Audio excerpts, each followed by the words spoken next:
আগের পর্বে আপনারা দেখেছিলেন নষ্ট মঞ্জুরিকা কিভাবে তার নষ্টামি করতে থাকছিল হোটেলে থাকা ছেলেটির সঙ্গে, এবং সে প্রতিজ্ঞা করেছিল পরের বারে সে এই ছেলেটাকে পটিয়েই ছাড়বে।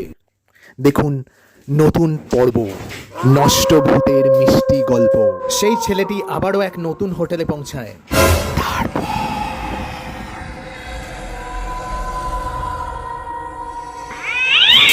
দূর বাড়া, আবার কারেন্ট চলে গেল।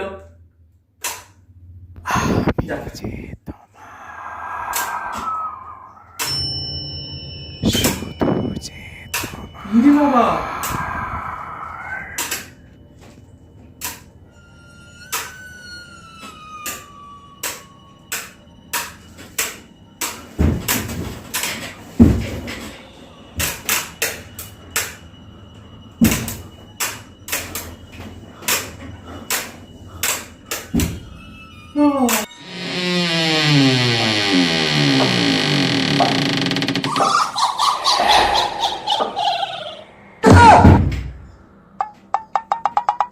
এই তুই মায়াপুরের ভূতটা না? আমি সেই মায়াপুরের ভূতটা।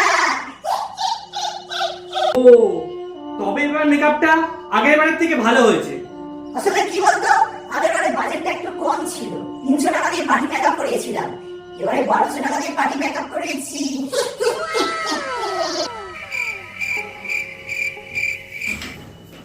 এই তুই রিনার সঙ্গে ব্রেকআপ করে নিয়েছিলি না, অন্য একটা ছেলের সঙ্গে ফষ্টি নষ্টি করছিল বলে?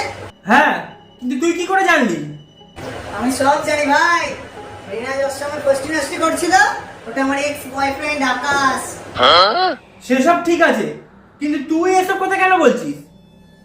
সিঙ্গেল ভাই, ওই জন্য এই একাকিত্বের জীবনে একটু গল্প করতে আসলাম তোর সঙ্গে।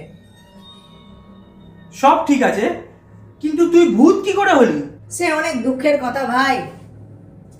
রিনার সঙ্গে যখন আমার আকাশ লটার পটার করছিল সেটা আমি জানতে পেরে যাই।